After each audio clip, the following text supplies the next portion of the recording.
Thank you very much for being here and looking at so many friends and friendly faces. I'm beginning to feel a little less nervous. I think that you all know by now that the main theme of my show was to provoke a dialogue between two of the most iconic feminine figures in Occidental culture, which are the Virgin Mary and Eve. And while I was working, painting my Eve and my altarpiece at home, I pasted a copy of the Carlo Crivelli Madonna just in front of Eve, and trying to imagine what would these two women would say to each other. So today I try to put in words the things that I put on images and in my altarpiece, and I want to read it to you. And when we go up to the gallery, please, if you listen to other things that they are saying to each other, let me know to add to this, okay? So let's begin. The doors of the San Diego Museum of Art have been closed, and little by little, silence reigns in the galleries. However, in one of these spaces, a whisper can be heard. It appears to be a woman's voice. Hail Mary, Ave Maria. Yes, it is me who greets you, Eve. Have you ever thought how many times our images have shared spaces and walls in churches, books, galleries, museums, and houses? You and I have known each other since immemorial times. And yet, in this occasion, having your image in front of mine and no one else present to interrupt us, I venture myself to address you. Dear Mary, my child, it may sound imprudent to address you in this manner, but I am sure you already know that you descend from my lineage. You lower your gaze? Maybe deep down you feel ashamed because of this. Don't worry. I always keep in mind that in spite of the fact that you and I are related, you are the only chaste and sinless woman that has ever existed. And somehow, I feel much better knowing that you are used to listening to confessions, stories, and pleas coming from my children, begging you to intercede on behalf of them before your Son. The only thing I would like to ask from you is to listen to my story and get to know my thoughts, my successes, and of course, the reasons that made me commit my infamous and hated sin. And maybe, just maybe, I'll achieve my purpose of being better understood by you. You nod? You cannot imagine how grateful I feel knowing you have accepted to listen to me. Now I think about it, I was created free from sin as well. I'd even go as far as to say that I did not know what the meaning of evil was. Neither Adam nor I went through the learning period of childhood. Suddenly created as a young woman without any experience and full of questions, creativity, and a desire for learning, it occurred to me in a rebellious act to disobey my father's orders by tasting the fruit of knowledge, thinking first that he would not notice, and second, that if I committed a sin, he would forgive me after administering a severe punishment. You shake your head in disapproval. Yes, I know you have never been disobedient. The truth is that I could never imagine the consequences that my action would bring to my life. I was expelled from home along with Adam, and since that day on, there was no more paradise. Sometimes I think that if I had stayed there forever, young, innocent, immortal, and ignorant, I would surely become bored. What is it you are saying? You think I am trying to justify my actions? Well, maybe you're right, though it is very sad and painful for me to think that from that day on, inequality, pain, and death surged into this world. Let me say this before I forget. I hear it said here and there that in fact I was not the first woman created on earth. Some say Adam had a first wife, and her name was Lilith. Lilith had a very strong character, and she did not approve of the idea of submitting herself to following orders and to serve Adam. This is why she protested, and when she was not granted the equal status she expected, she left her companion, and for that act of insubordination,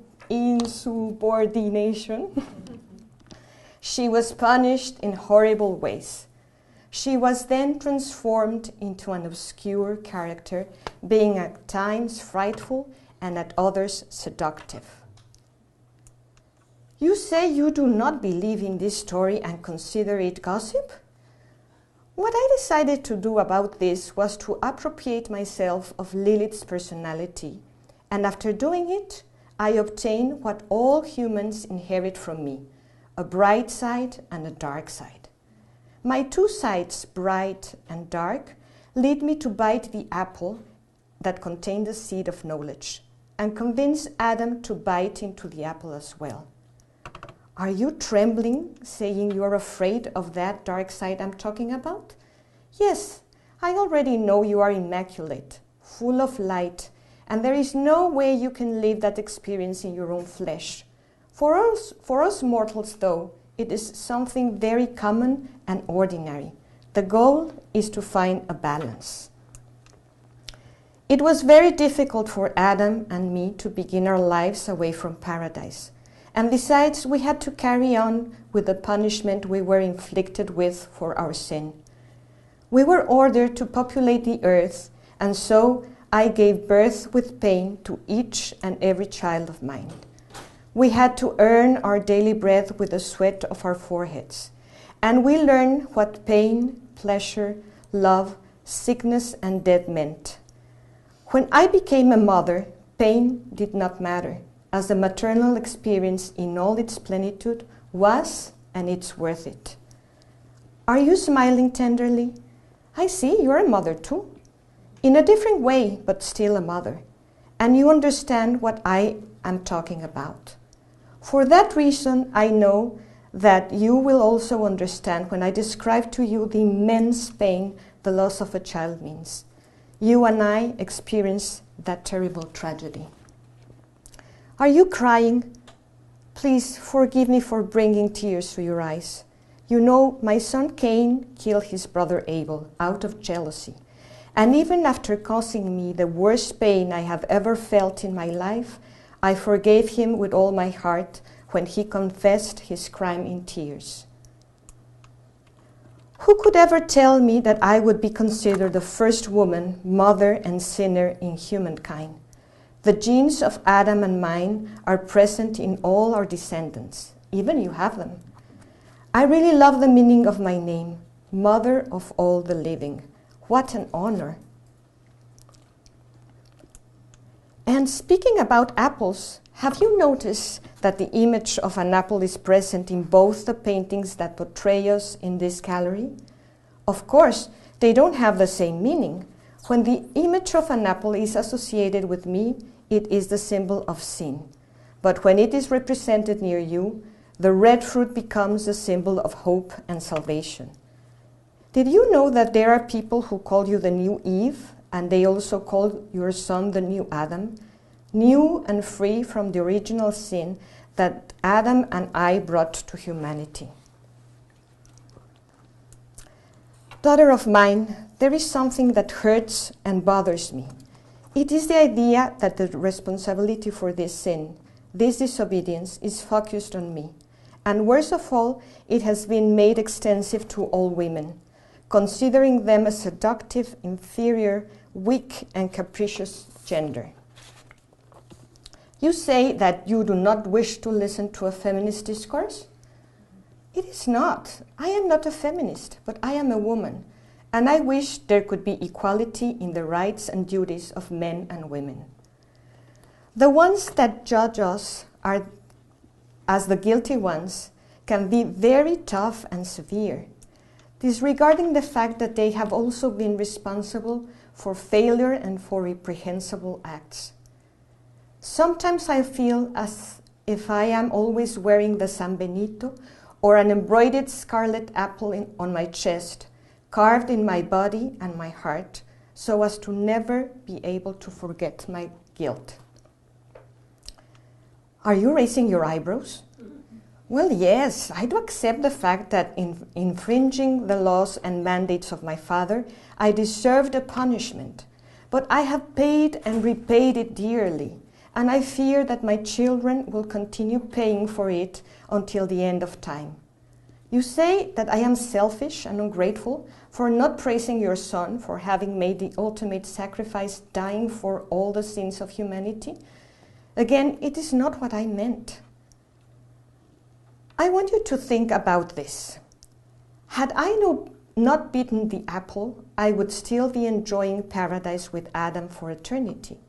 I would not have suffered pain and punishment, and you would not have been born and chosen to bring to this world a Redeemer, as there would not have been the need for sacrifice nor forgiveness, as there would not have existed neither sin or guilt.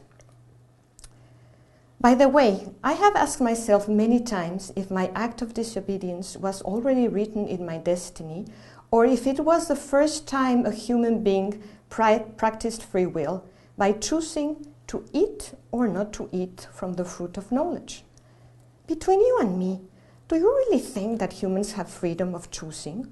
Or could it be that luck and destiny are the ones that mark the path of our life's walk? I dare to ask you if you had the opportunity of choosing whether you wanted to be the mother of Jesus or not. Are you gazing up to the heavens? Yes, I know that what could have been is not, and what is what's here and now. Have you ever thought about how human beings come to this world without having asked to be born? Without being able to choose their parents, their genetics, the place where they are born, the socioeconomic and cultural status they will belong to. Each baby comes to this planet and begins its life with a set of variables. Let me call this a starter kit that will mark the path of its life. Each human being, as he or she grows, will have, or perhaps not, the possibility to change, discard, improve, or worsen the elements of his or her starter kit. You affirm that all of us are born equal and free? It's possible from your loving and egalitarian point of view. But a baby who is born in some poor place in Africa and starves to death, in earthly reality, it's not the same as a baby born into an aristocratic family with a silver spoon on its mouth. You ask me to keep quiet and be careful with my words? You could be right. I talk too much, and perhaps I have already annoyed you. Just let me say that I wish that each and every child of mine could achieve a balance in his or her life. Not too much light, nor too much darkness. I wish for them to climb up and down the steps in the many ladders they will find in their paths, as well as to surmount obstacles and to have an open mind and willing to study, experiment, fight, believe, be daring and learn from their own mistakes. As this true phrase affirms, errare humanum est. To err is human. Are you pointing at me with your finger, reproaching me because you think I have not learned a thing and that I am always praising the love for knowledge? Well, I had not realized it, but you're right. I'm almost done. Please allow me this last consideration.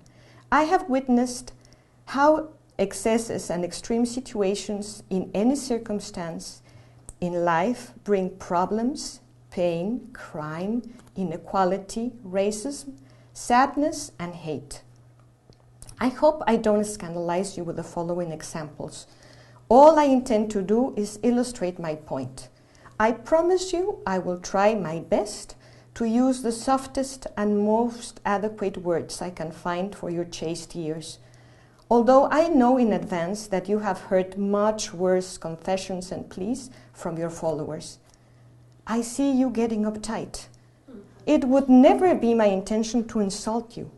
Let's give it a try, and if you don't want to see or listen to anything, or if you have something to say, please let me know.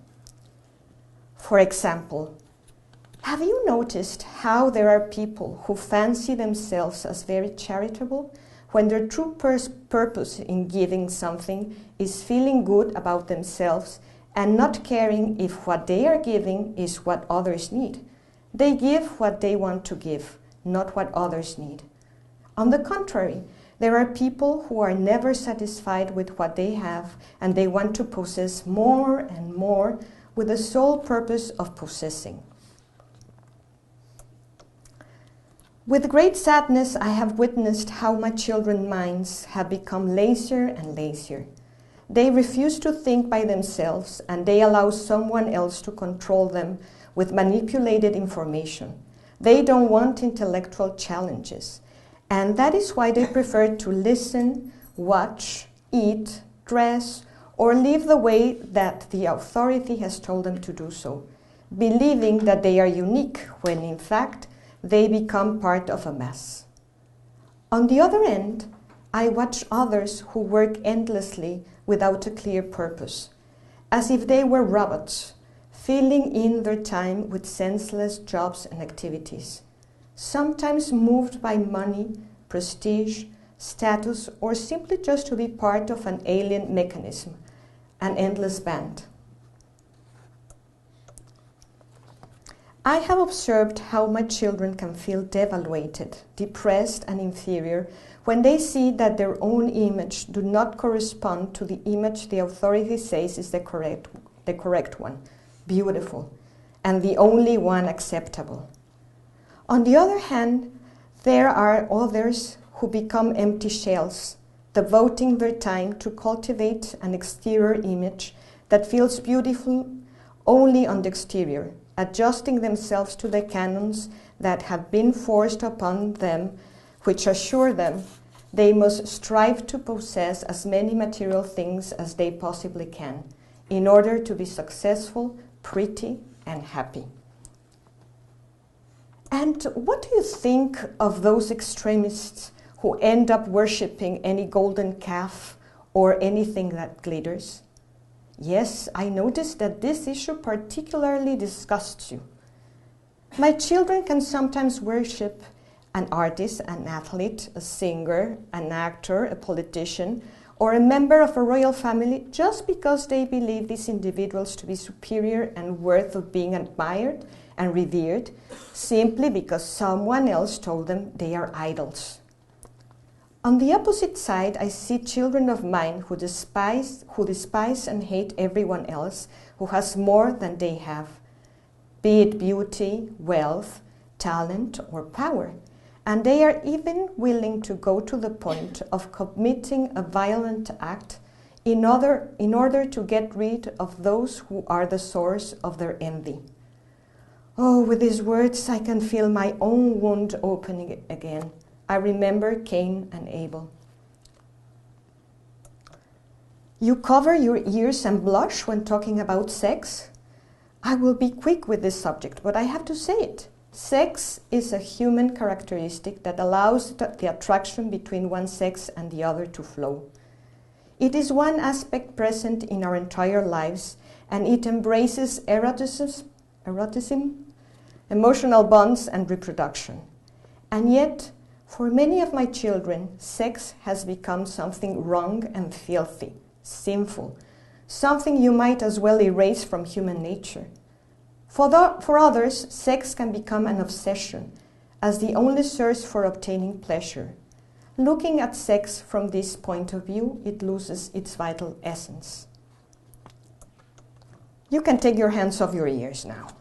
I am going to tell you about those who never fight for their dignity, letting others hurt them, abuse them, insult them, and consider them as inferiors. It is sad to watch them accommodate themselves into this submissive mode. On the contrary, there are others who, full of anger, destroy everything in their wake: feelings, reputations, dreams, and even entire lives. Finally, let me ask you, what do you think about the modern technological revolution in which, thanks to its inventions, the world is better communicated than ever? It is incredible, I know, and yet there are still children of mine who prefer to isolate themselves, locked in their small personal world, in which they miss completely any human contact and each and every marvel that knowledge can offer. They stay hungry and anorexic. On the other end, there are those who consume voraciously everything they find in their path: information, material goods, pseudoculture, money, and spectacle, pure superficiality. I ask myself, what do you think about what I have illustrated to you with these examples? For you have never had to seek balance in your life. You have never made a mistake or committed a sin. I am certain you will ask for forgiveness for our sins before your Son. But may I ask you, do you really understand? You frown? I am sorry for doubting. I think I must believe you do. Did you notice that in the altarpiece where my image is represented, there is a figure of a small child of mine? He holds an envelope in one of his hands. His other hand is extended towards you and your son with a smile in his face. Do you find him beautiful? You reply, of course, all children are so. I would love to think that inside the envelope the child holds are the answers to the questions we humans have been asking since the beginning of time. You assure me that the answers to these questions can only be found in your son? It could be, but the curiosity and hope in finding them are some of the main characteristics that make us human. I can see sweat on your forehead, and you appear to be tired. I think I have talked too much, and by now you are probably bored. Thank you for having listened to me with so much patience and kindness. Forgive me for not allowing you to talk, but at my old age, one would like to say a lot of things before forgetting them. I feel young again, remembering my audacity and my rebellious behavior. Go and rest, my dear child, always pure and bright, my daughter and my mother as well. Enjoy your place in heaven before your Son. I will stay on this earth, my home, to continue being the mother of all the living, the beautiful and the ugly, mother of the bright side and the dark side of each and every one of my children. Thank you very much.